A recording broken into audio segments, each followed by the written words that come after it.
सीतानाथसमारम्भां श्रीरामानन्दाय मध्यमाम् अस्मदाचार्यपर्यन्तां वन्दे गुरुपरम्पराम्।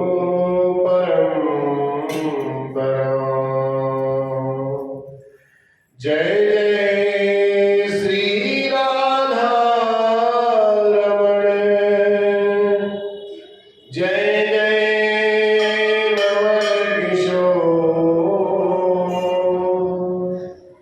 जय गोपीचित चोर प्रभु,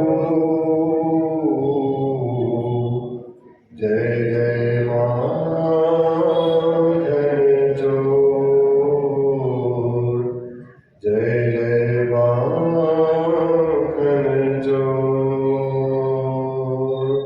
बोल बांके बिहारी लाल की जय, श्री भागवत भगवान की जय।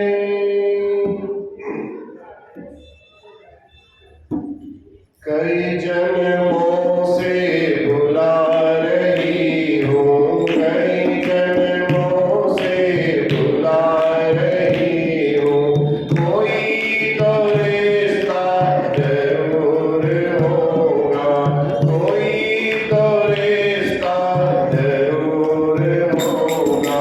कई जन्मों से बुला रही हूँ, कई जन्मों से बुला रही हूँ, कोई तो रिश्ता जरूर होगा। नजरों से नजरें मिला न पाई, नजरों से नजरें मिला न पाई, मेरी नजर का कसूर होगा, मेरी नजर का कसूर होगा। कई जन्मों से बुला रही हूँ, कोई तो रिश्ता जरूर होगा। तुम्ही तो मेरे माता पिता हो, तुम्ही तो मेरे बंधु सखा हो, तुम्ही तो मेरे माता पिता हो, तुम्ही तो मेरे बंधु सखा हो। कितने नाते तुम संग जोड़े, कितने नाते तुम संग जोड़े, कोई तो नाता जरूर होगा, कोई तो नाता जरूर होगा। कई जन्मों से बुला रही हूँ, कोई तो रिश्ता जरूर होगा।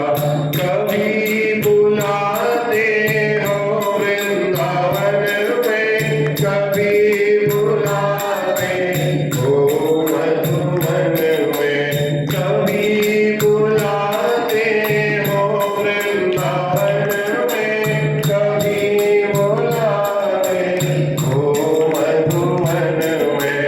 अपने तो घर में रोज बुलाते, अपने तो घर में रोज बुलाते, मेरे घर भी आना जरूर होगा, मेरे घर भी आना जरूर होगा। कई जन्मों से बुला रही हूँ, कोई तो रिश्ता जरूर होगा। तुम्ही तो मेरी आत्मा हो, तुम्ही तो मेरे परमात्मा हो, तुम्ही तो मेरी आत्मा हो, तुम्ही तो मेरे परमात्मा हो। हमी में रहकर हमी से भरना, हमी में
श्री भागवत भगवान की जय। जय जय श्री राधे।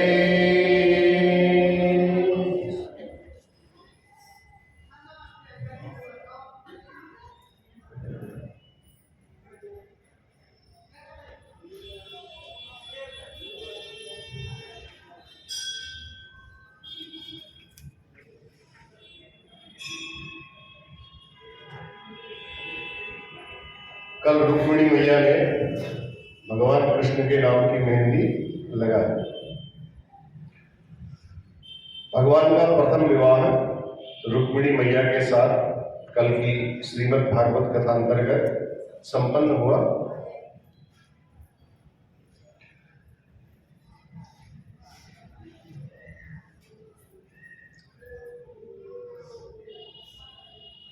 भगवान साक्षात नारायण स्वरूप है और रुक्मिणी जी साक्षात लक्ष्मी स्वरूप है। भगवान नारायण की ही है और नारायण की ही रहेंगी लक्ष्मी जी, हमेशा याद रखो। ये भगवान ने भीष्मक को इस बात को समझाया, जो अपने को लक्ष्मी पति समझने की चेष्टा करेंगे उनको शिशुपाल की तरह रोना पड़ेगा। लक्ष्मी पति नहीं समझना पड़ेगा अपने को, किसी को भी। अगर जो भगवान माता लक्ष्मी को अपने को उनको लेने के लिए लक्ष्मी पति समझ करके उनको कोई वरण करना चाहेगा तो शिशुपाल की तरह उसको कष्ट उठाना पड़ेगा, क्योंकि लक्ष्मीपति बनने का जो प्रयास करते हैं भगवान नारायण तुरंत वहां पहुंच करके अपनी पत्नी का, अपनी लक्ष्मी जी का हरण करके ले जाते हैं। तो क्या कैसे हम लक्ष्मी जी को प्राप्त करें? लक्ष्मी जी को प्राप्त करना है लक्ष्मी पुत्र बनकर, लक्ष्मी पुत्री बनकर लक्ष्मी जी को प्राप्त किया जा सकता है। पर पहले भी ये सत्य है, भगवान लक्ष्मी जी भगवान विष्णु की ही है और विष्णु की ही रहेंगी। ऐसे नारद जी को जब मोह हो गया था तो भगवान ने वहां पर भी इस बात को चिन्हित किया कि भैया लक्ष्मी जी मेरी ही हैं, इसमें कोई सोचने की आवश्यकता नहीं है। तो प्रभु की रुक्मिणी जी के साथ विवाह हुआ। विवाह के बाद प्रभु का पहला पुत्र जो हुए वो प्रद्युम्न जी हुए, जो साक्षात कामदेव के अवतार थे। कामस्तु वासुदेवांसो दग्धा प्राकृद्रमन्युना देहोत्पत्ते भूयस् तमेव प्रत्यपद्यत। भगवान रुद्र ने क्रुद्ध होकर के काम को भस्म कर दिया था। जब रति बहुत रोई तो शिव जी ने वचन दिया, ठीक है, जब यदुवंश कृष्ण अवतारा कृष्ण तनय होई पतितोरा वचन अन्यथा होई न मोरा। रति ने जब बहुत प्रार्थना की तो भगवान ने कहा, भैया जब यदुवंश में कृष्ण का अवतार हुआ तो वहीं फिर हम तुम्हारे पुत्र के रूप में जन्म लेंगे। तो भोलेनाथ का वचन सत्य हुआ। कामदेव ही भगवान के प्रथम पुत्र प्रद्युम्न बन करके प्रकट हुए। तो भोलेनाथ का वचन सत्य हो गया। भगवान प्रद्युम्न कल जाकर के जब मैंने देखा, सोचा विचार किया, देखा सुना तो मैंने कहा निकल गया भाव। तो ब्राह्मण का प्रसंग आया तो ब्राह्मण के प्रसंग में निकल गया ऐसे।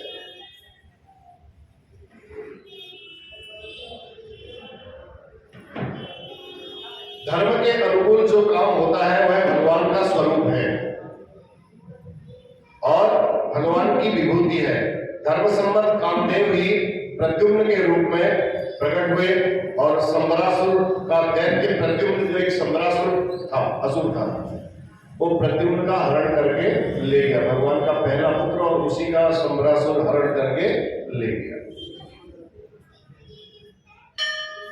ले जाकर के कहा गया, उसने अपने पास नहीं रखा, समुद्र में जाके फेंक दिया प्रद्युम्न को। समुद्र में फेंका, एक बहुत बड़ी मछली थी, व्हेल मछली की तरह होती है, वो बड़ी मछली प्रद्युम्न को निगल गई और एक मल्लाह आया और मल्लाह ने उस मछली को अपने कांटे में फंसा लिया, जाल में फंसा लिया और जाल में फंसा करके उसी मछली को संबरासुर के दरबार में प्रस्तुत कर दिया। देखो अब सम्रासुर ने जब उस मछली का पेट फाड़ा तो प्रद्युम्न वहां के वही प्रकट हो गए, जीवित थे, और वही सम्रासुर के घर में पुनः प्रद्युम्न पहुंच गए मछली के माध्यम से। अब सम्रासुर ने अपना पुत्र समझ करके उनका लालन पालन बड़े सम्मान के साथ किया, बड़ी अच्छी तरीके से किया। इधर नारद जी ने रति को, जो कामदेव की पत्नी थी, उनको सावधान कर दिया कि चले जाओ, अब तुम अपने पति को संभालो। तो छद्म वेश में रति जो है अपना वेश बदल करके सम्रासुर के यहाँ पहुंची। प्रद्युम्न जी वहां पल रहे थे, और रति जब वहां पहुंची तो सम्रासुर के यहाँ एक सेविका बन करके, काम करने वाली बन करके वहां काम करने लगी, और प्रद्युम्न का भरण पोषण का जिम्मा उनको दे दिया। देखो प्रभु की क्या अलग ही लीला है प्रभु की, उसको समझ पाना हमारे इन नेत्र चक्षुओं से संभव नहीं है। नाभि दीर्घेण कालेन सकाश्विन रूढ़ यौवन, बहुत कम समय में ही जब भगवान श्री कृष्ण के बेटे प्रद्युम्न यौवन संपन्न हो गए तो रति के भावों में परिवर्तन होने लगा। सेवा तो करती थी, लेकिन सेवा में वो मातृत्व तो नहीं झलकता था, उसके सेवा में वो भाव नहीं झलकता था। तो एक दिन प्रद्युम्न से रहा नहीं गया, तो प्रद्युम्न ने पूछ लिया, मातृभाव अतिक्रम्य वर्तसे कामिनी यथा।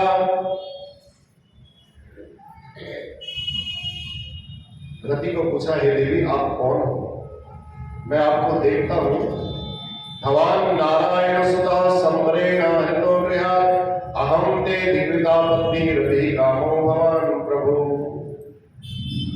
जब प्रद्युम्न ने पूछा, रति को कहा, देवी आप कौन हो? आप मेरी सेवा में लगे रहते हो, लेकिन सेवा करने के बाद जो आपका भाव मैं देखता हूं, भाव भंगिमा जो मैं देखता हूं, वो मुझे अच्छी नहीं लगती। तब बताया, रति ने अपना परिचय दिया।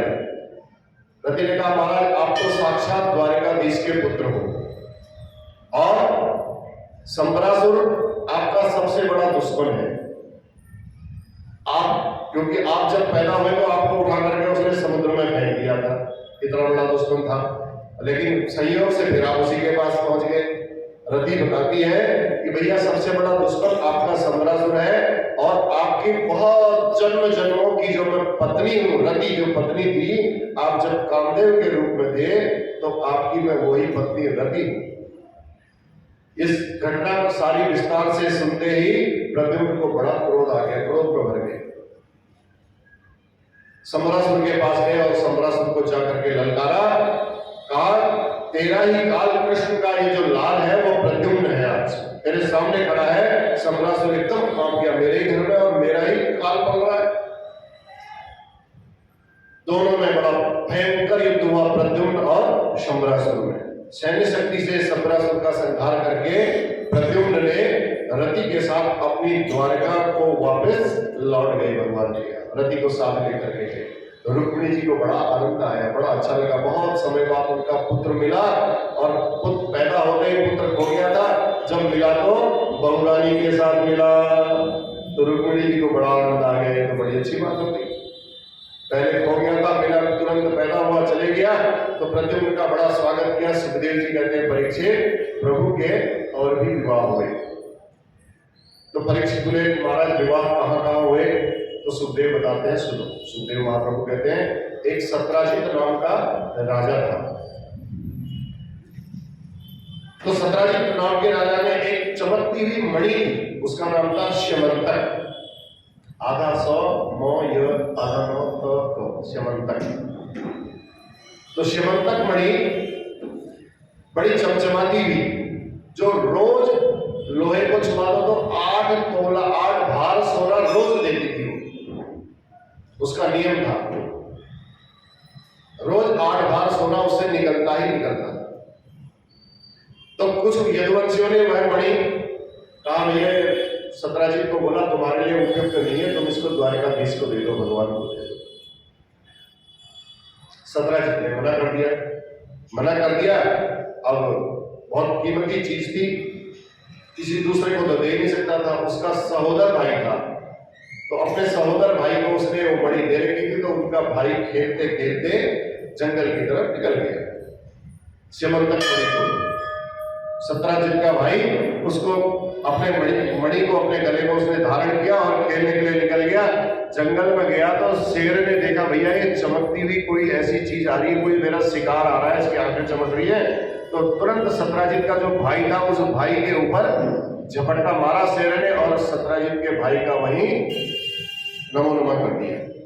सत्राजित का भाई मारा गया। अब सत्राजित का जब भाई मारा गया तो लौट करके घर नहीं आया, तो सत्राजित ने समझा भैया श्री कृष्ण ने ही मेरे भाई की हत्या कर दी है। अब उस हत्या करके मणि को ले गए घर लौट करके। अब जब नहीं आया तो सत्राजित को ऐसा लगा कि भैया भगवान ही कहीं ऐसा न कर रहे हो, क्योंकि उनके लिए यदुवंशियों ने पहले इसकी प्रार्थना की थी कि ये मणि भगवान कृष्ण को दे दी जाए, द्वारकाधीश को दे दी जाए।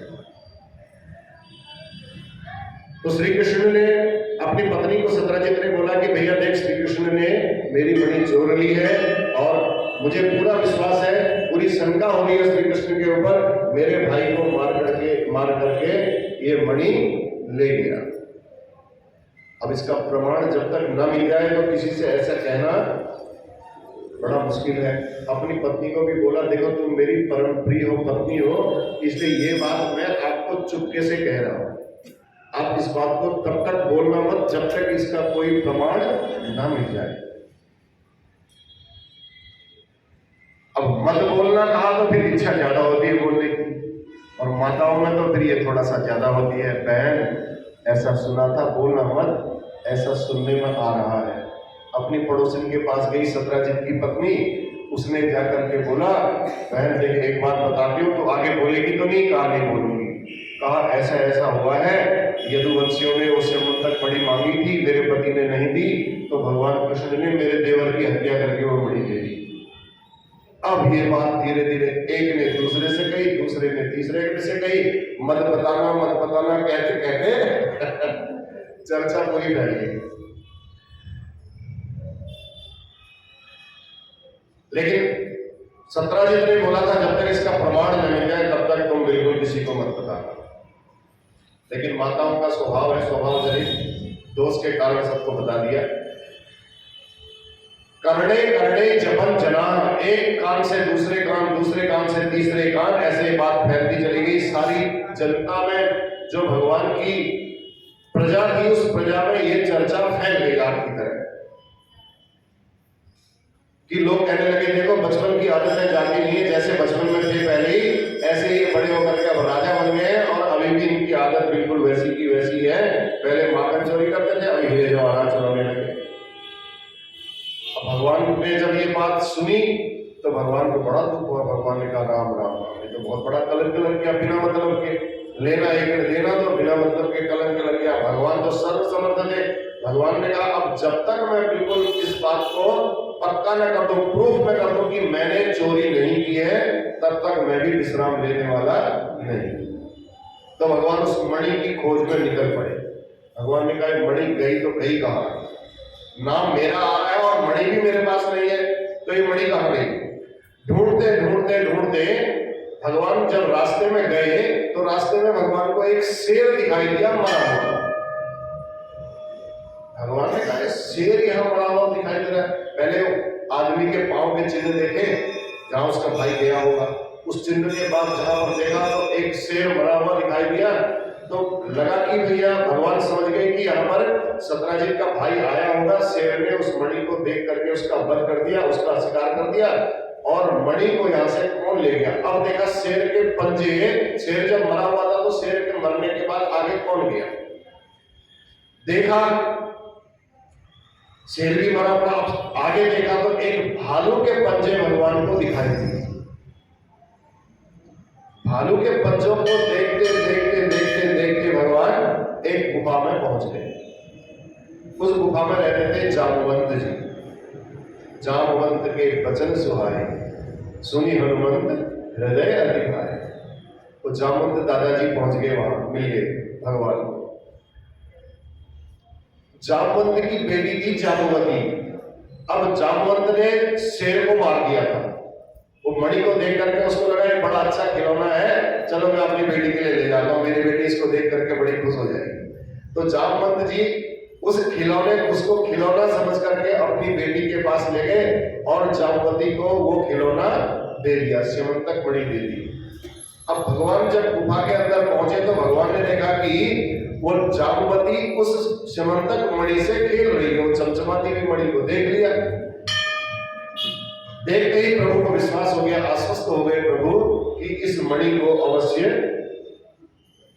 किसी ने दिया है और वो यहीं रहता है। प्रभु जैसे ही भगवान को देखा तो जामवती एकदम घबरा गई कि हमारी इस गुफा में कौन आ गया एकदम अचानक।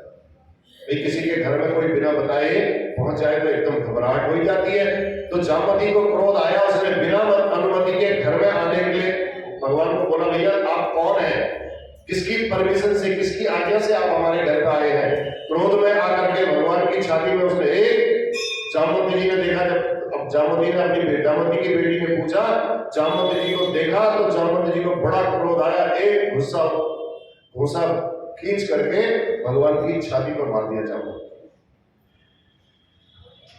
अब मारा तो भगवान से भी नहीं रहा है। भगवान ने कहा भैया मणि को मुझे ले जानी, अब चाहे मेरे से युद्ध करना पड़े चाहे मेरा वध करना पड़े। अब दोनों में मुक्केबाजी शुरू हो गई। 27 दिन तक युद्ध चलता रहा। इतने दिनों तक भगवान ने अपनी जिंदगी में किसी से युद्ध नहीं किया।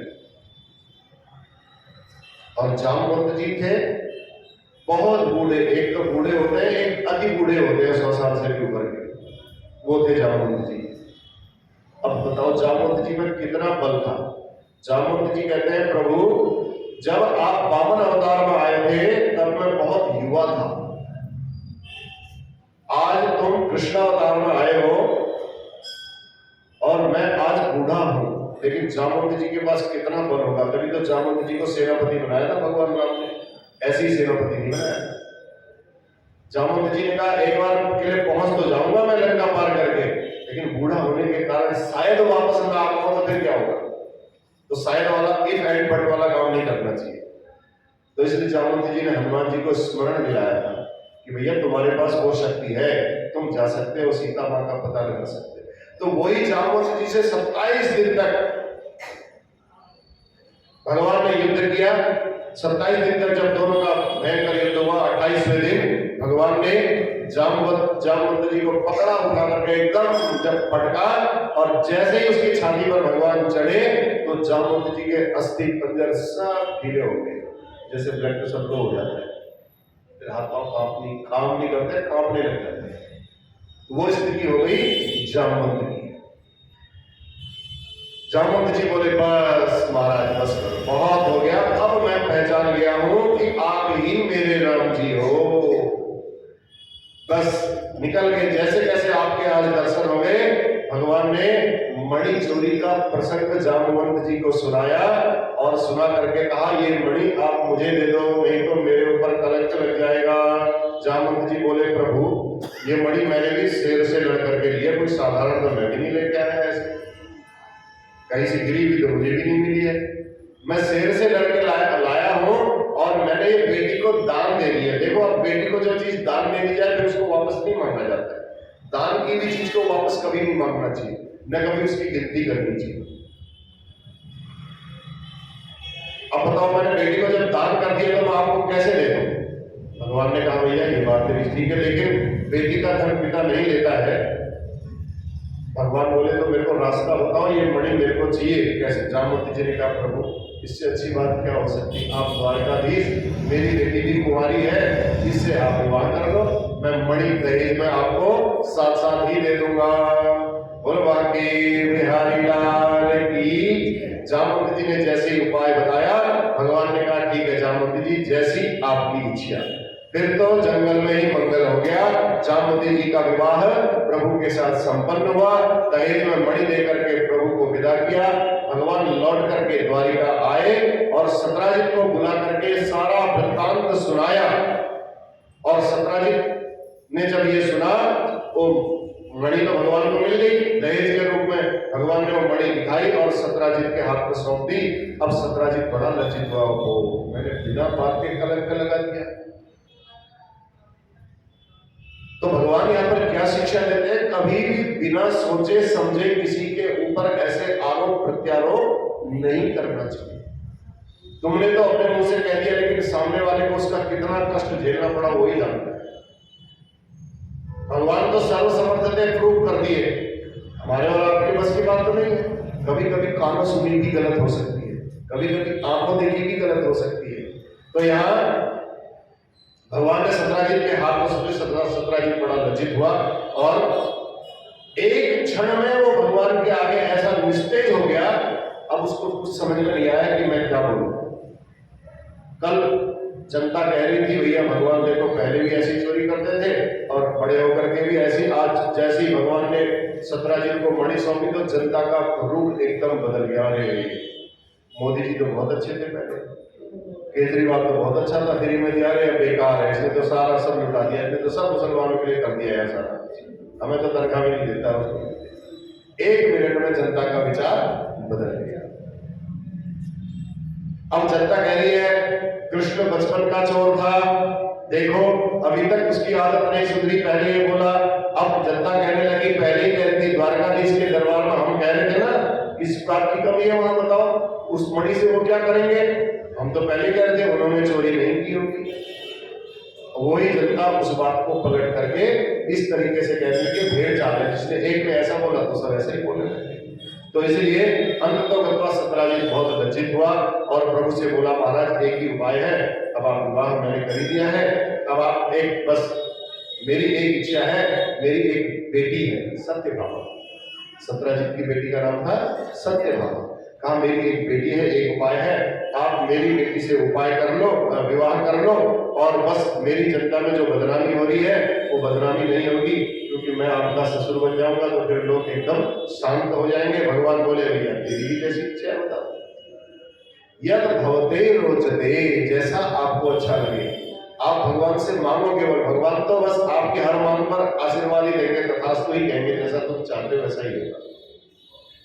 भगवान ने धूमधाम से सत्राजित ने अपनी बेटी का विवाह सत्यभामा का विवाह सत्राजित द्वारकाधीश से कर दिया और जनता में फिर हवा बदल गई। अब लोग कहें देखो कितना होशियार था, मणि लेने के चक्कर में कहीं शादी कर ली, घूम फिर करके मणि के चक्कर में, अपने मणि लेने के चक्कर में सत्यभामा से शादी करके ले आया। भगवान ने कहा ये कलंक तो मैं मणि का रखना ही नहीं चाहता अपने पास। सुन ले सत्राजित, ये मणि रहेगी तेरे पास, तूने मेरे ऊपर बिना बात के कलंक लगाया, इसलिए तेरी ये सजा है, सजा तेरी सात्विक है।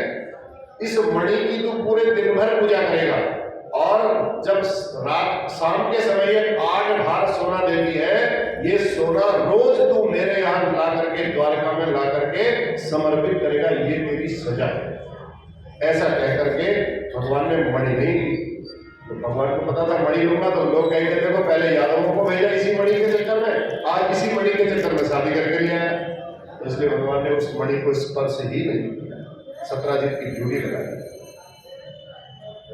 मणि तुम्हारे घर में रहेगी और उस पर अधिकार हमारा रहेगा, उसमें जो भी सोना निकलेगा रोज सोना तुम हमारे घर पर लाओगे, ऐसा कर भेजते रहना। इस प्रसंग के बाद, इस प्रसंग में भगवान के 2 विवाह हो गए और एक बार भगवान अपने प्रिय पांडवों से मिलने के लिए दिल्ली पहुंच गए, द्वारिकापुरी से इंद्रप्रस्थ।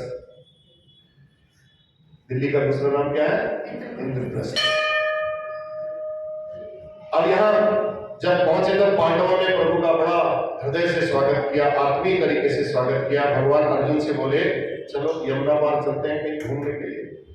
दोनों मित्र कृष्ण और अर्जुन रथ में बैठ करके घूमने निकले तो यमुना तट पर एक कन्या को जब उन्हें तपस्या करते हुए देखा, भगवान ने कहा अर्जुन पता लगाओ ये देवी जो बैठी है यमुना किनारे ये कौन है, क्या कर रही है। अर्जुन ने जाकर के पूछा देवी जी आप कौन हो और एकांत में क्यों बैठी हो। तब उस कन्या ने परिचय दिया, कहती है अहम देवस्य सवितुर दुहिता पतिमिच्छति विष्णु वरेण्यम वरदः तपः परममा स्थिता। महाराज मैं सविता की दुहिता हूँ, सूर्य भगवान की बेटी, सूर्य की बेटी, मेरा नाम कालिंदी है।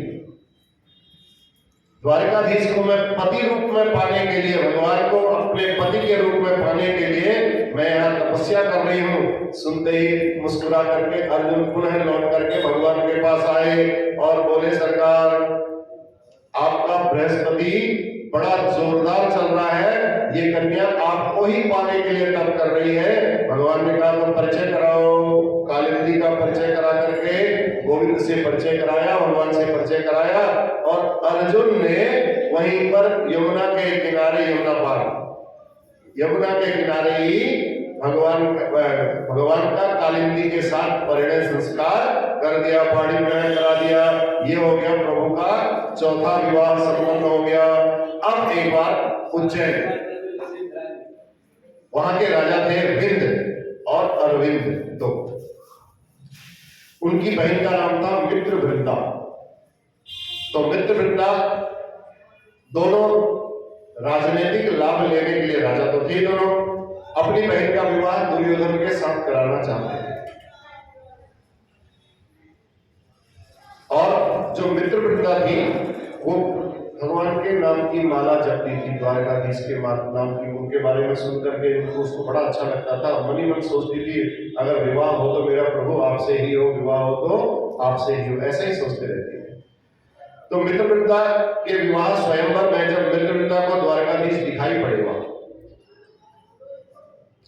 तो उस समय भी वो भगवान के नाम की माला जप रही थी। तो मित्रवृंदा ने किसी के विरोध की परवाह नहीं की। सब लोग वहां पर बैठे हुए थे, राजा लोग सारे, वरमाला वाला सिस्टम था। वहीं पर द्वारकाधीश के दर्शन हो गए मित्रवृंदा को। तो सबको छोड़ करके उसने द्वारकाधीश के कंठ में वो माला डाल दी, वरमाला डाल दी और भगवान ने तुरंत उसका भी पाणी ग्रहण संस्कार उसके साथ भी कर लिया। अब जब मित्रवृंदा के भाइयों ने विरोध किया तो मित्रवृंदा को हरण करके ले आए, भगवान ले आए। वहां से भाइयों ने विरोध किया, लेकिन भगवान ने जब रथ में बैठा दिया तो उनके रथ का पीछा भी कोई दूसरा कर नहीं सकता।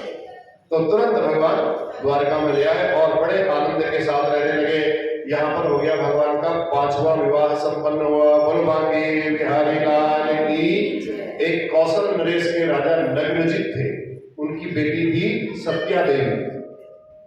तो राजा ने प्रतिज्ञा की कि मेरे 7 बैल हैं, इन 7 बैलों को एक साथ, एक रस्सी से 7 बैलों को जो नथ देगा उससे मैं अपनी बेटी का विवाह करूंगा। विवाह के लिए बड़े बड़े योग्य राजकुमार वहां आए, सबने प्रयास किया। अब 7 बैलों को एक रस्सी से नथना तो बड़ी मुश्किल बात है। बैल तो मारने के लिए तैयार हो जाएंगे। तब सत्या ने प्रसन्नता पूर्वक जब वहां देखा कोई नथ नहीं मारा है तो बड़े बड़े राजकुमारों ने प्रयास किया, उनको सब बैलों ने मार मार करके सबको अलग कर दिया। जैसे ही भगवान द्वारकाधीश वहां पहुंचे तो प्रभु ने अपने ही 7 रूप बनाए। 7 रूप बना करके 7 बैलों को एक ही रस्सी में नथ दिया। जैसे ही नथा तुरंत सत्या प्रसन्न हुई।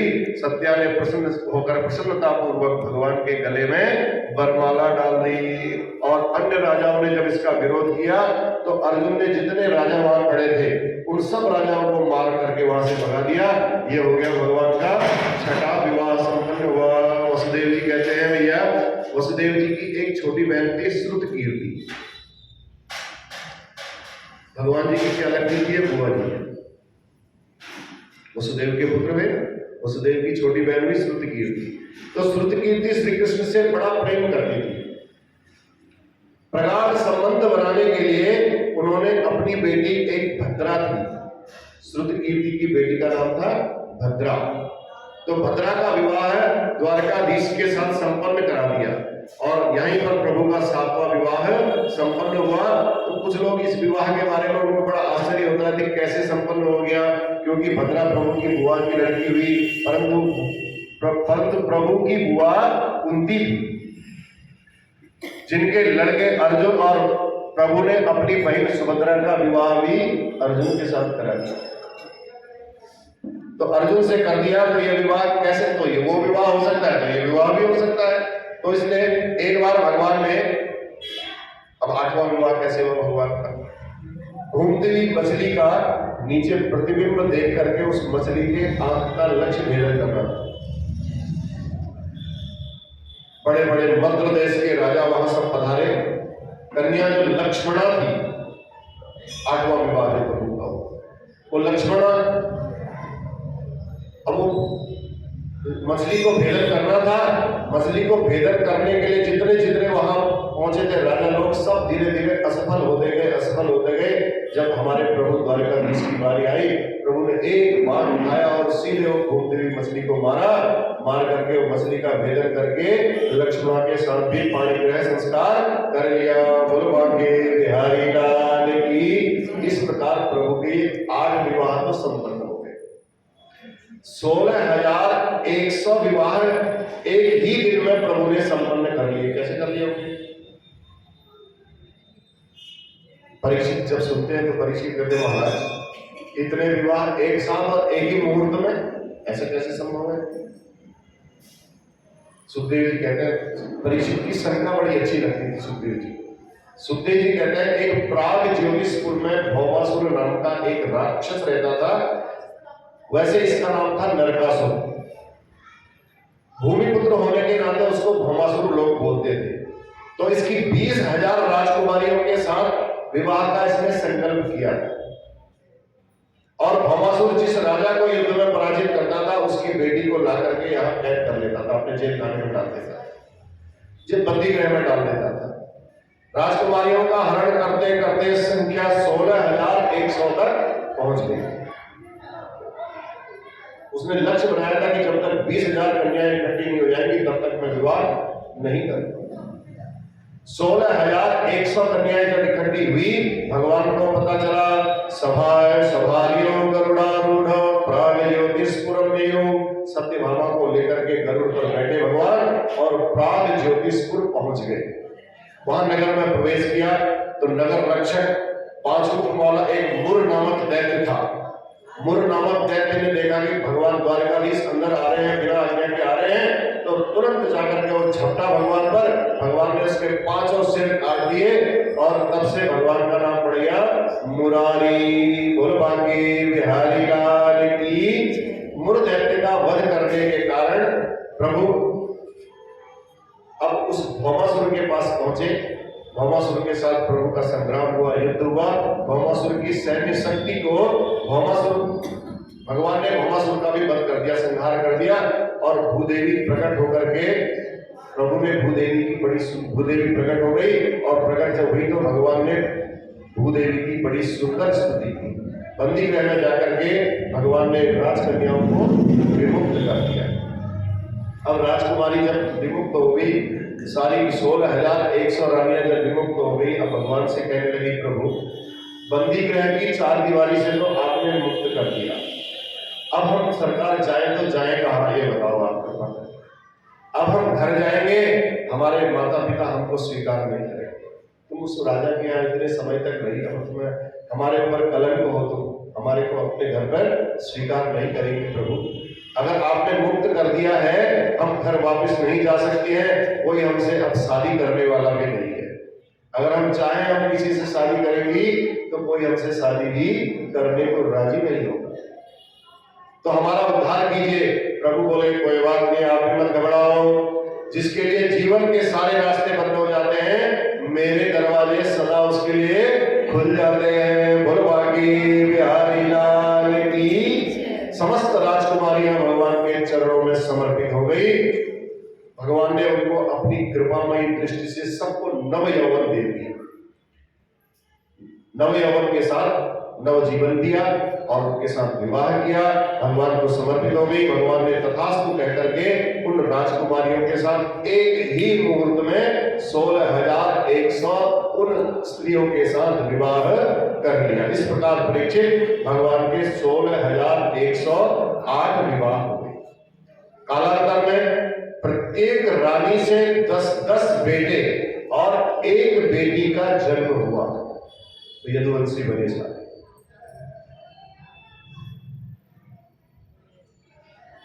परीक्षित कहते हैं, महाराज इतने बड़े परिवार में भगवान को टेंशन नहीं होती थी, भगवान अशांत नहीं होते थे, इतना बड़ा परिवार कैसे रहते थे भगवान, बताओ। हमारे तो 2-2, 3-3, 4-4 बच्चों में हम परेशान हो जाते हैं, 4 आदमियों का परिवार हो, भगवान का इतना बड़ा परिवार और भगवान गृहस्थ लीला पर कुछ प्रकाश डालिए भगवान की, इतने विशाल परिवार पर भगवान हमेशा मुस्कुराते हुए ही दिखते थे, ऐसा क्यों? एक दिन प्रभु ने सोचा हमारी रानी पटरानियां सभी रूठ जाती हैं, कभी एक रूठी, एक को भोर में पहुंच जाती थी, दूसरे को मनाने भगवान पहुंचे तो तीसरी पहुंच जाए, तीसरी को मनाने पहुंचे तो चौथी पहुंच जाए। तो सब रानियां रूठती थी, भगवान उनको मनाते थे, मनाने में भगवान को बड़ा आनंद भी आता था, अच्छा लगता था भगवान, क्योंकि रूठों को मनाने की कला भगवान के पास ही थी और किसी के पास नहीं। तो भगवान को बड़ा आनंद आता था। भगवान ने कहा सब रानियां हमारे पास रूठती है, वो भवन में जाती है, हमारी रुक्मिणी जी आज तक कभी हमारे पास नाराज होकर के नहीं है। अब रुक्मिणी जी को ही चलो आज थोड़ा सा इन्हीं से उपहास कर लिया जाए। पति पत्नी का उपहास भी बड़ा प्रेमास्पद होता है। तो रुक्मिणी जी को भगवान ने प्यार से बोला। रुक्मिणी जी थोड़ा नाराज होकर के भगवान ने देखा तो भैया रुक्मिणी जी को क्रोध आता नहीं है, ये भगवान को पता था, चाहे कुछ भी करो कैसी भी रहो भगवान को क्रोध नहीं आता है। तो गंभीर मुद्रा में आकर के भगवान बैठ गए। रुक्मिणी ने पहली बार देखा प्रभु को, कहा प्रभु आप ऐसे इतने गंभीर मुद्रा में, अब आप भी देखोगे रोज आकर के हंसते हुए आएंगे, बातचीत करेंगे, अगर वो स्थिति बदल जाए तो आप भी पूछोगे क्या बात है, नाराज क्यों हो? रुक्मिणी ने भी देखा प्रभु आज आप गंभीर मुद्रा में बैठे हैं। बेचारी रुक्मिणी पंखा लेकर के डर लगी, चलो गर्मी लगी होगी ज्यादा, कोई बात नहीं, थोड़ा पंखा लेकर के हवा करने लगी। बोली क्या बात है महाराज बताइए तो सही, क्यों गुमसुम बैठे? भगवान एकदम चौंक करके बोले। रुक्मिणी की मुंह को देखा, कहा एक बात बताओ तुमने हमसे विवाह क्यों किया? प्रश्न सुनते रुक्मिणी के होश उड़ गए। इतने साल हो गए महाराज, सब कुछ हो गया, अब आप कह रहे हो विवाह क्यों किया? ये बात तो आपको पहले करनी चाहिए थी, आज आप पूछ रहे हो इतने समय के बाद हमसे विवाह क्यों किया? एक बात बताओ। रुक्मिणी ने कहा महाराज, रुक्मिणी कुछ नहीं बोली। भगवान ने कहा तुमने ऐसी, तुम तो इतनी बड़ी गलती कैसे कर दी तुमने? रुक्मिणी कहती महाराज ऐसी बात मत करो, देखो अच्छा नहीं लगता है, इतने वर्ष बीत गए, हमारे 10 पुत्र भी हो गए, बड़े भी हो गए, नाती पोते हो गए, फिर भी आप पूछ रहे हो कि अभी हमसे तुमने विवाह क्यों किया? ये कोई प्रश्न है? ऐसे प्रश्न मत किया करो। रुक्मिणी जी बड़ी सीधी सादी थी।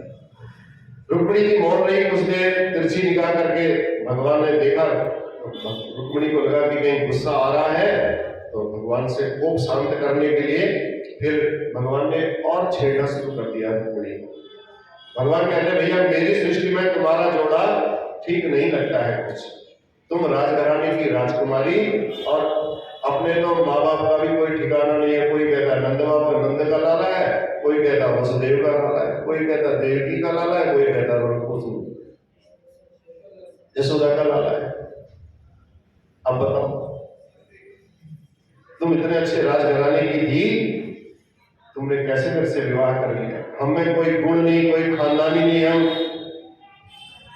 एक नंबर के हम चोर, और तुम हमसे विवाह कर बैठे। यही गुण तुमने हमारे बचपन में अगर जान लिया होता हमारे बारे में तो शायद आप शादी नहीं करती। हम तो रण छोड़ के नाम से भी प्रसिद्ध है, हम तो डर के भाग भी जाते हैं, शत्रु भारी पड़ जाए तो मैदान छोड़ करके भाग जाते हैं। हम तो जन्मभूमि छोड़ दी हमने, अब इससे बड़ा बेकार आदमी कौन मिलेगा बताओ? जहां हम पैदा हुए हमने वही छोड़ छाड़ करके वहीं से भाग गए, द्वारका में जाके बस गए। यदि ये कहो कि मैंने अपने माता पिता के आज्ञानुसार तुम्हारा चयन किया है, तो देवी तुम्हारे परिवार ने मुझे पसंद नहीं किया, तुम्हारे परिवार ने शिशुपाल को पसंद किया, ऐसा भी तुम नहीं कह सकती।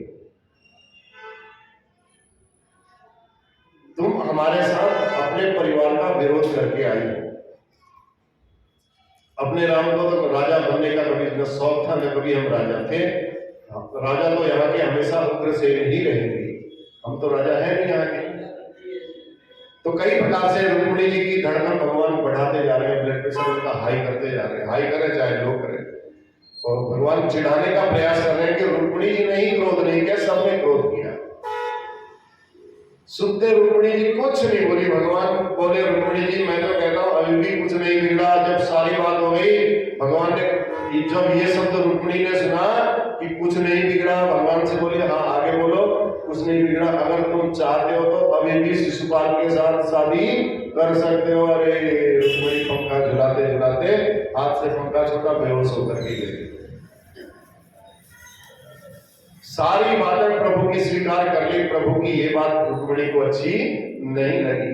पर्यंका अवरुह्यासु आमुत्थाप्य चतुर्भुजः, तुरंत भगवान चतुर्भुज रूप में रुक्मिणी को उठा करके अपनी बाहों में रुक्मिणी को थाम लिया और एक हाथ से ऐसे पकड़ लिया और एक हाथ से पंखा डुलाने लगे, जल छिड़कने लगे। रुक्मिणी को होश आया तो भगवान बड़े जोर से ठहाका मार करके हंसने लगे। कहा देवी विवाह हुए, हम तो मजाक कर रहे थे, इतने वर्ष बीत गए हैं, विवाह हुए, बताओ पुत्रों की भी तुम माता जी बन गई हो। आज मैंने थोड़ा सा परिहास क्या किया, इस छोटे मोटे परिहास को तुम इतना घबरा गई, ये हंसी मजाक की बातें थी। एक बात कहूं, गृहस्थ जीवन में सुबह से शाम तक झंझटों के अलावा कुछ नहीं होता है। अगर थोड़ा हंसी मजाक परिहास करके मन को समझा लिया, मन को प्रसन्न कर लिया तो क्या जरूरत कर लिया हमने, बताओ। अयम ही परमो लाभ गृहेषु गृहवेदिनां यन्नैर्मेनीयते याम प्रिययाभिरुभामिनी। भगवान कहते हैं घर गृहस्थी के प्रपंचों से पीड़ित होकर, परेशान होकर के जब व्यक्ति अपनी प्रिया के पास पहुंचता है तो हास परिहास मनोरंजन करके जितने दिन भर के टेंशन होते हैं उनको भूल जाता है। इसलिए प्रयास करना भी बहुत आवश्यक है। एक तुम जो हंसी मजाक की बात की तो तुम घबरा गई, अब रुक्मिणी जी सावधान होकर के बोली, बैठ गई एकदम। अब रुक्मिणी जी ने भगवान ने जितने प्रश्न किए थे उनका एकदम सटीक जवाब देना शुरू किया। भगवान गदगद हो गए कि चलो रुक्मिणी जी होश में आ गई। रुक्मिणी जी ने कहा, सरकार जितनी आपने भले ही सब बातें परिहास में कही हो, परंतु जो कुछ भी कहा आपने बिल्कुल एकदम सत्य बोला। भगवान बोले, अच्छा मेरी बातें तुम्हें सत्य मालूम पड़ी, तो बताइए मैंने क्या सत्य कहा। रुक्मिणी जी बोली, सुनिए सरकार, आप कह रहे थे मेरे अंदर कुछ भी गुण नहीं है, तुमने शादी कैसे कर ली, तुमने पसंद कैसे कर लिया। मैं जानती हूँ कि आप में कोई गुण नहीं है, इसलिए जितने भी विद्वान हैं, संत हैं, महापुरुष हैं, वो आपको कहते हैं आप निर्गुण हो, सतोगुण, रजोगुण और तमोगुण से बिल्कुल रहित हुआ। आप बिल्कुल सही बोला आपने, आप निर्गुण हो, गुणातीत हो। सारा जगत ये तीनों सत्व, रज और तम इनसे बना है, आप इनसे भी अलग हो। त्रिगुणात्मक जगत है, पर आप त्रिगुणात्मातीत हो, त्रिगुणातीत हुआ। आपने कहा मेरे अंदर कोई गुण नहीं है, बिल्कुल सही हो गया। और आप कह रहे थे हमारे माँ बाप का पता नहीं है, ये भी बात आप बिल्कुल सही कहते हो। श्रुति आपके स्वरूप का, वेद आपके स्वरूप का वर्णन कहते हैं। नेति ये भी नहीं है, नेति ये भी नहीं है। नेति कोई कहता ये भगवान है, वो कहता नहीं, कोई कहता ये भगवान है, वो कहता नहीं। जो नहीं है वो मैं ही हूँ। तो इसलिए आपने बिल्कुल सही बोला। इदम इत्थम, कोई कहती है यदि आपको असंभव लगता हो, जब श्रुति ही आपको जानने में समर्थ नहीं है, वेद ही आपको जान नहीं सकते हैं, तो आपके माँ बाप के बारे में कौन क्या जान सकता है, बताओ। ये इसलिए आपका ये कथन भी बिल्कुल सत्य है। आप कह रहे थे हम तो रणछोड़ हैं, तो अपना घर छोड़ करके समुद्र में घुस करके बैठे हैं, तो ये भी आपने बिल्कुल नहीं कहा। जिन भक्तों के हृदय सागर में एकदम स्वच्छ, जिनका हृदय सागर भक्तों का एकदम स्वच्छ और निर्मल हो जाता है, तो जैसे ही एकदम निर्मल हो जाता है तो उन भक्तों के हृदय सागर में काम, क्रोध आदि जितने भी ये दुर्विकार हैं, ये सब नष्ट हो जाते हैं। अब जब नष्ट हो जाते हैं तो दुर्विकार उनका प्रवेश होता नहीं है। तो ऐसे भक्तों के सुंदर किले में, सुंदर हृदय में आप अपना घर बना करके रह जाते हैं। भक्तों का भवन जब आपको अच्छा लगता है, भा जाता है, तो आप वैकुंठ छोड़ करके भक्तों के हृदय में निवास करते हैं। ये बात भी सत्य, अपना घर छोड़ देते हो भक्तों के लिए, वहीं पहुंच जाते हैं, उनके हृदय में पहुंच जाते हैं। हरिरपि निजलोकम सर्वथाथो विहाय प्रविशति हृदि तेषां भक्ति सूत्रोपनतः। हनुमान चालीसा में भगवान जी कहते हैं, पवन तनय संकट हरण मंगल मूर्ति रूप राम लखन सीता सहित हृदय बसौ सुरभू। हनुमान जी राम जी भक्त है, राम जी को अपने हृदय में बैठाने की बात नहीं करते। वो कहते हैं हनुमान जी आप ही हमारे हृदय में आकर के बैठ जाओ, आप हमारे हृदय में बैठ जाओगे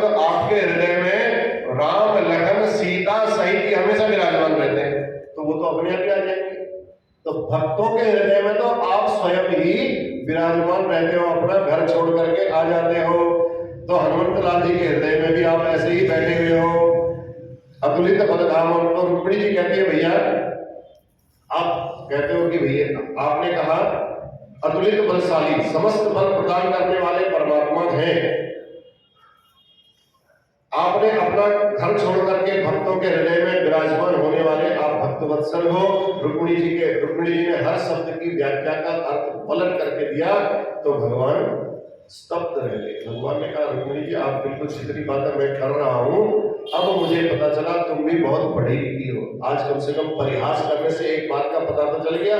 मैं तो सोचता था तुम पढ़ी लिखी हो ही नहीं, तुम तो बहुत ज्यादा ज्ञानी हो, बहुत ज्यादा पढ़ी लिखी हो, बहुत विदुषी हो, बहुत बुद्धिमान हो। रुक्मिणी जी के स्वभाव की भगवान ने मुक्त कंठ से प्रशंसा की। तब सुखदेव जी कहते हैं इस प्रकार भगवान अपने परिवार में हास परिहास मनोरंजन करते करते हमेशा प्रसन्न बने रहते थे। जीवन में कभी भी भगवान का मुख मुरझाया नहीं। जैसे भगवान के विवाह हुए वैसे वैसे भगवान के पौत्रादिकों के विवाह हुए। भगवान के पुत्र हुए प्रद्युम्न और पौत्र हुए अनिरुद्ध। अनिरुद्ध जी के 2 विवाह हुए और दोनों विवाह में भयंकर युद्ध हुआ। देखो अनिरुद्ध जी का एक विवाह हुआ रुक्मिणी के बड़े भाई का नाम क्या था? रुक्मी। रुक्मी की नातिन से अनिरुद्ध जी का विवाह हुआ। अब भगवान रुक्मी के घर बारात लेकर के पहुंचे। इधर विवाह हो रहा था, उधर दाऊ जी को पकड़ करके रुक्मी ने कहा, क्योंकि रुक्मी विश्वास करने लग गया था ना दाऊ जी पर थोड़ा सा, तो रुक्मी ने कहा आओ दाऊ भैया आओ बैठ करके हम द्यूत क्रीड़ा खेलते हैं, जुआ खेलते हैं। तो द्यूत क्रीड़ा खेलने के लिए वहां से जब फेंकने लगे, अब दाऊ जी बार बार जीते जा रहे हैं, लेकिन रुक्मी बार बार बराबर कह रहा है कि नहीं तुम हार रहे हो, तुम हार रहे हो। अब उसके साथ जो हाँ में हाँ मिलाने वाले उसको बोलते हैं ठकुर सुहागी। जो नेता आगे से बोले तो पीछे से हाँ में हाँ मिलाने वाले, कोई कहे कि दिन हो रहा है तो हो गया हाँ दिन हो रहा है। तो ऐसे ही जो रुक्मी के साथ पीछे से बोलने वाले थे ठकुर सुहागी वाले, वो कहते थे हाँ बलदेव जी आप हार रहे हो, हाँ बलदेव जी आप हार रहे हो, रुक्मी का समर्थन कर रहे थे। अचानक आकाशवाणी हो गई, तदा प्रवीण भवो तदा प्रवीण नभो वाणी बलेनेव जितो ग्रह। आकाशवाणी ने कहा द्यूत क्रीड़ा में दाऊ जी की विजय हुई है। दाऊ जी तो गदगद हो गए। दाऊ जी ने कहा अब तो तुम इस बात को मानोगे? रुक्मी को बोला भाई मेरी बात नहीं मान रहे थे, लेकिन आकाशवाणी की बात को तो तुम सत्य मानोगे ना? कहा देववाणी कभी मिथ्या नहीं हो सकती है। तो जैसे ही ऐसा बोला, रुक्मी के मुंह में जो बात थी, वो हृदय में जो बात थी, वो तुरंत निकल करके आई। तो रुक्मी ने कहता दाऊ जी तुम लोग हो गंवार वाले हो, तुमको गायों को चराना आता है, कोई पासा खेलना थोड़ी तुमको आता है। तुम राजा जुआ खेलना द्यूत क्रीड़ा करना ये राजा महाराजाओं का काम है, तुम्हारे बस का नहीं है। तुम तो गायों को चराने वाले हो, तुम वन गोचर लोग हो, द्यूत क्रीड़ा के बारे में क्या जानते हो? तो दाऊ जी को जब ऐसा कोई ललकारे तो दाऊ जी की आंख हो गई लाल। तब दाऊ जी ने कहा एक तरफ तुम हमसे रिश्तेदारी कर रहे हो और एक तरफ तुम हमको कहते हो तुम ग्वाले हो, वन गोचर हो। मैं कौन हूं अभी दिखाता हूं। उठाया अपना हल और मूसल, पकड़ करके एक धमक मारी रुक्मी को। उसी क्षण रुक्मी के प्राणांत हो गए। और जो ठकुर सुहागी करने वाले थे एक मुक्का सबके मुंह मारा, सबके 32 अंदर कर दिया दाऊ जी। वहां से विवाह मंडप में हाहाकार मच गया। अरे दाऊ जी बिगड़ गए। अब ठाकुर जी बिगड़े तो दाऊ जी पड़े थे समझाने के लिए आ गए, अब दाऊ जी बिगड़ गए तो समझाने के लिए कौन आया? अब बड़ी समस्या। वहां भगवान को पता चला कि भैया रुक्मी की हत्या हो गई है, रुक्मी को मार दिया है दाऊ जी ने। अब भगवान से पूछा, पत्रकार लोग पहुंच गए, बताओ जी कृष्ण भगवान के पास आपके बड़े भैया ने रुक्मी जी को मार दिया, जिनके घर में आप रिश्ता लेने के लिए गए थे उन्हीं को मार दिया, आपको कैसा लग रहा है? भगवान चुप। भगवान ने कहा अगर मैं कहता हूं अच्छा किया तो रुक्मिणी नाराज हो जाएगी, अगर मैं कहता हूं अच्छा नहीं किया तो दाऊ जी नाराज हो जाएंगे। तो भगवान ने कहा भैया यहाँ पर सबसे भली चुप, चुप रहना, मौन रहना ही यहाँ पर ज्यादा अच्छा रहेगा। तो भगवान ने न भला कहा न बुरा कहा और भगवान एकदम चुप बैठे रहे। और ऐसा करने के बाद भगवान को लगा भैया हम तो अब दोनों तरफ फंस गए हैं, इसलिए एक मुंह पर ताला लगा लिया जाए, चुप बैठ लिया जाए। तो कोई प्रतिक्रिया भगवान ने नहीं दी। सुखदेव जी कहते हैं निहते रुक्मिणी शाहे ना प्रवीत साध आजाद हुआ। अब भगवान इसलिए नहीं बोले क्योंकि रुक्मिणी बलियो राजन स्नेह बंद भया हरि। रुक्मिणी और बलराम दोनों का स्नेह बना के रखना था। ये परिवार की सामंजस्यता बनाने के लिए ऐसा करना पड़ता है। पति होता है ना, पति, उसको माँ का क्रोध भी सहन करना पड़ता है, पत्नी का क्रोध भी सहन करना पड़ता है घर की व्यवस्था को बनाए रखने के लिए। ऐसा भगवान ने शिक्षा दी यहाँ पर। अगर मैं रुक्मिणी को नाराज करूं तो भी गलत, दाऊ जी को नाराज करूं तो भी गलत। तो सबसे बड़ी परिवार में स्नेह बनाए रखने के लिए सबसे बड़ी जो सूखी रोटी कड़कड़ी होगी तो कोई बात नहीं, थोड़ा भिगा के खा लो, चलेगी, है ना। सब्जी में नमक कम पड़ गया तो दाल तो ज्यादा हो गया तो चुप करके वैसे ही खा लो, हल्का हल्का डुबो करके। बोलने से क्लेश बढ़ जाएगा। तो यहाँ पर भगवान ने किसी के पक्ष में बात नहीं की और इस प्रकार अनिरुद्ध जी का पहला विवाह संपन्न हुआ। दूसरा विवाह हुआ बाणासुर की बेटी उषा से। द्वारकाधीश भगवान को यहाँ पर शंकर जी से युद्ध करना पड़ा। तो बाणासुर भगवान शिव का बड़ा भक्त था। तो स्वप्न में अनिरुद्ध जी से गंधर्व विवाह रचा। तो जो उनकी बेटी उषा थी, उस उषा ने भगवान को स्वप्न में देखा। तो स्वप्न में देख करके उसकी एक सखी थी चित्रलेखा, उस चित्रलेखा को बोला भैया ऐसा ऐसा मैंने स्वप्न देखा है, स्क्रैच करते जाओ। वो बड़ी चित्र बनाने में बड़ी माहिर थी। जैसा जैसा उषा ने बताया ऐसा ऐसा उस चित्रलेखा ने बनाया और साक्षात अनिरुद्ध की तरह वो चित्र बना करके उसके सामने में रख दिया। जैसे ही चित्र देखते ही उषा बड़ी प्रसन्न हो गई। प्रसन्न हुई तो चित्रलेखा को कहा बहन मुझे ये अनिरुद्ध चाहिए किसी भी हालत में। तो चित्रलेखा ने कहा तू चिंता मत कर, मैं इसको तेरे सामने लाती हूँ। मायावी थी चित्रलेखा। तो चित्रलेखा आकाश मार्ग से उड़ती हुई द्वारकापुरी पहुंची। अनिरुद्ध पलंग पर सोए थे, पलंग सहित उठा करके बाणासुर के यहाँ ला करके जहां उषा उसका कमरा था उसके कमरे में ला करके अनिरुद्ध को रख दिया। अब जब रख दिया, अब गंधर्व रीति से चुपचाप विवाह हो गया। अब राजकुमारी के भवन में अनिरुद्ध हैं। अब किसी बात पर हंसी आ रही होगी जोर जोर से। जब हंसी आ रही थी, अब जो बाहर द्वारपाल खड़े कर रखे थे, द्वारपालों को पता था कि भैया ये तो है राजकुमारी का कमरा और राजकुमारी के कमरे में अब पुरुष की आवाज कहां से आ रही। वो बड़े परेशान। तो उन्होंने तुरंत जाकर के बाणासुर से शिकायत की, कन्याया कुल दूषण, महाराज कुल दूषित कर देगी कन्या आपकी, हम ऐसा कुछ देख रहे हैं। बाणासुर तुरंत दौड़ा हुआ आया, राजकुमारी उषा के भवन में अनिरुद्ध को देख करके बड़ा कुपित हुआ और अनिरुद्ध को बंदी बना करके उसने बंदी गृह में डाल दिया, जेल के अंदर डाल दिया। नारद जी पहुंच गए द्वारकाधीश के यहाँ। अब यहाँ अनिरुद्ध जेल के अंदर बंद हो गए, बंदी गृह में बंद हो गए। नारद जी ने कहा ये खबर पहुंचानी बहुत जरूरी है प्रभु के पास। पहुंचे द्वारकाधीश के पास, कहा प्रभु सब आनंद से तो हैं। भगवान कहते हैं सब आनंद से हैं। आजकल बहुत दिनों से अनिरुद्ध का पता नहीं है, पता नहीं कहाँ चले गया, वो घूमते घूमते गया या कहाँ गया, इस बारे में कोई पता नहीं चला। तो नारद जी कहते हैं आपका अनिरुद्ध बाणासुर के यहाँ बंदी गृह में हवा खा रहा है। भगवान को जैसे ही पता चला बाणासुर के यहाँ, भगवान अपनी नारायणी सेना लेकर के तुरंत वहां शोणितपुर, बाणासुर की नगरी थी शोणितपुर, उस शोणितपुर में पहुंचा और वो था भगवान भोलेनाथ का बड़ा भक्त।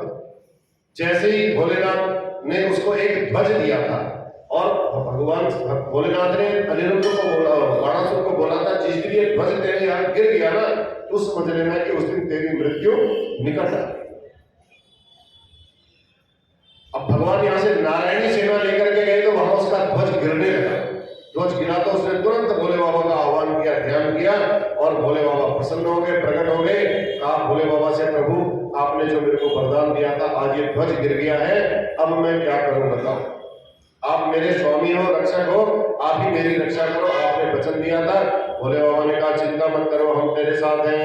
भोलेनाथ बाणासुर के महल के मुख्य द्वार पर डंडा लेकर के खड़े हो गए। कहा तुम तुम जाओ महल के अंदर, आराम से जाओ, विश्राम करो, हम तुम्हारी सेवा करेंगे, रक्षा करेंगे। जैसे ही द्वारकाधीश युद्ध के लिए आए, भोलेनाथ को देख करके द्वारकाधीश ने नमस्कार किया, कहा प्रभु आप यहाँ कैसे आ गए? भोलेनाथ ने स्वागत किया, प्रणाम किया। तो बाणासुर, तब भगवान ने, द्वारकाधीश ने बोला मेरे पौत्र अनिरुद्ध को ये बाणासुर ने बंदी बना रखा है, इसने बहुत बड़ा दुस्साहस किया है, मैं इसको दंड देने के लिए यहाँ आया हूँ। तो द्वारका भगवान ने कहा भैया ठीक है, तुम उसको दंड देने आए हो, लेकिन मैंने भी उसकी रक्षा करने का वचन दिया है, मैं यहाँ पर खड़ा हूँ, तो कैसे होगा? द्वारकाधीश ने कहा प्रभु आप हटिए यहाँ से। भगवान ने कहा देखो मैंने रक्षा करने का वचन दिया है, मैं यहाँ से हट नहीं सकता। अब जब भाई तुम हट नहीं सकते हो और उसने मेरे पौत्र को बंदी गृह में डाल रखा है, तो मैं उसको छोड़ नहीं सकता, भगवान द्वारकाधीश ने कहा। तो भगवान बोले भैया अब इसके लिए तो फिर युद्ध ही होगा और कोई उपाय नहीं। फिर क्या था, दोनों आमने सामने, भोलेनाथ और द्वारकाधीश। इतना भयंकर युद्ध चला, दिव्यास्त्रों का प्रयोग हो गया। भोलेनाथ ने अपना अत्यंत जो पाशुपतास्त्र था बहुत बड़ा, वो पाशुपतास्त्र जैसे ही चलाया तो तुरंत द्वारकाधीश ने अपना नारायणास्त्र निकाला, वो संभाल लिया। इतने में सारे महात्मा देवी देवता सब खड़े हो गए भगवान दोनों के बीच में आकर के, हाथ जोड़ करके कहने लगे प्रभु अगर ये पाशुपतास्त्र तो चल चुका है, अगर आपने यहाँ से नारायणास्त्र चला लिया तो प्रलय हो जाएगा महाराज, आप ऐसा मत करिए। तब दोनों ने शांत होकर अपने अपने ज्वर को भेजा। द्वारकाधीश ने वैष्णव ज्वर और भोलेनाथ ने माहेश्वर ज्वर। ज्वर माने बुखार, बुखार किससे होता है? एक बैक्टीरिया से होता है। तो भगवान ने अपना एक बैक्टीरिया भेजा, उधर से नारायण भगवान ने वो बैक्टीरिया को मारने वाला दूसरा बैक्टीरिया भेजा। तो दोनों आपस में जब जैसे जो माहेश्वर ज्वर था उसको मलेरिया टाइप का जो होता है, सब लोग ऐसे खांसी बुखार से पीड़ित होने लगे, जाड़े से कांपने लगे। तुरंत भगवान ने नारायण ज्वर भेजा तो उनका बुखार, उनके ठंड धीरे धीरे शांत होने लगी। तो ऐसे करके इन 4 श्लोकों का जो नित्य पाठ करते हैं, जिनको कई गंभीर से गंभीर रोग हो, उन रोग में एकदम शांति की प्राप्ति हो जाती है, मलेरिया रोग तो दूरी हो जाता है। बोलवा के बिहारी लाल की। तो माहेश्वर ज्वर ने स्तुति की आज भगवान ने, कि माहेश्वर ज्वर ने स्तुति की और भगवान ने प्रसन्न होकर के उस ज्वर को शाप मुक्त किया। तब भगवान ने जन्मनास्त्र से भोलेनाथ को मोहित कर दिया। तो जन्मन मतलब उबाई आने, तो भगवान को भोलेनाथ को जन्मनास्त्र का प्रभाव था। और जैसे ही जमाई आने लगी और भोले बाबा को जमाई जोर जोर से जमाई आ रही थी, भोलेनाथ चुटकी बजाते रहे, भगवान तुरंत भीतर घुसे और भीतर घुस करके बाणासुर के 1000 हाथ थे, जाकर के बाणासुर के भगवान ने सारे हाथ काट दिए। अब 4 हाथ बचे। उनकी कुल देवी थी धाई मां कोटरा देवी, वो नग्न ही रणभूमि में आ गई। भगवान ने देखना नहीं चाहा उनको, भगवान तुरंत पीछे मुड़ करके गए। वहां से 4 हाथ छोड़ करके बाणासुर को भगवान चले गए। बाणासुर अंदर गया, अंदर जाकर के अनिरुद्ध को उठा करके लाया और भगवान को समर्पित किया। तब भोले बाबा ने कहा देखो प्रभु, द्वारकाधीश को कहा मेरा शिष्य है, आप इसका वध मत करना। तो द्वारकाधीश ने कहा प्रभु आपका शिष्य है तो मेरा भी तो कुछ लगता ही होगा, जब आपका शिष्य है तो ऐसे मत थोड़ी कर दूंगा। मैंने उसको अपना रूप दे दिया, चतुर्भुज रूप दे दिया है, उसको मैंने चतुर्भुज रूप दे करके विदा कर दिया। इस प्रकार अनिरुद्ध को उनकी पत्नी के साथ लेकर के भगवान द्वारका आए। तो ऐसे ऐसे भगवान के पौत्रों का विवाह संपन्न हुआ। बोलबा के बिहारी लाल की जय जय। नारायण नारायण हरि हरि भजो नारायण नारायण हरि हरि। तेरी लीला सबसे न्यारी न्यारी हरि हरि। जय जय नारायण नारायण हरि। मन चल रे वृंदावन धाम, राधे राधे गाएंगे। मन चल रे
बुलवा के